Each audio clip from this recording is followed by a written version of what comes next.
கிறிஸ்துவுக்குள் பிரியமானவர்களே, இயேசு கிறிஸ்துவின் நாமத்தினாலே உங்கள் அனைவருக்கும் அன்பின் வாழ்த்துக்கள். தேவனாகிய கர்த்தர் தாமே உங்களை ஆசீர்வதிப்பாராக. இந்த நாள் முழுவதும் ஜீவனுள்ள தேவன், வல்லமுள்ள தேவன் உங்களோடு கூட இருப்பார். இன்றைய ஆசீர்வாதமான தெய்வ வார்த்தை: தேவரே எனக்கு தரும் எல்லாவற்றிலும் உமக்கு தசகமாக செலுத்துவேன் என்று சொல்லி பொருத்தனை பண்ணி கொண்டான். ஆதியாகமம் 28 அதிகாரம் 22 வசனம். இந்த வசனத்தின்படி தேவன் உங்களை ஆசீர்வதிப்பார். யாக்கோபு கர்த்தருக்கு எல்லாவற்றிலும் தசகமாக செலுத்துவேன் என்று சொல்லி பொருத்தனை பண்ணி கொண்டதை பார்க்கிறோம். இரு பரிவாரங்களை ஆசீர்வாதங்களை பெற்றுக்கொண்டதை பார்க்கிறோம்.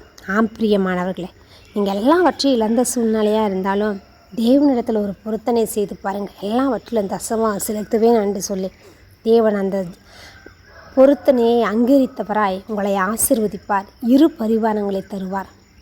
எந்த இடத்துல இழந்து போனது போல, வெட்கப்பட்டது போல இருக்கிறீர்களோ, தேவனை கர்த்தர் யாக்கோபுக்கு தரிசனமாகி உன்னை ஆசீர்வதித்த தேவன் உங்களையும் ஆசீர்வதிப்பார், நடத்துவார். நீங்கள் இரு பரிவாரங்களை பெற்றவர்களாக கர்த்தருக்கு மகிமையாய் சாட்சியாய் வாழ்வீர்கள். தேவன் தாமே உங்களோடு கொண்டு உங்களை ஆசீர்வதித்து நடத்துவாரா. ஆமென்.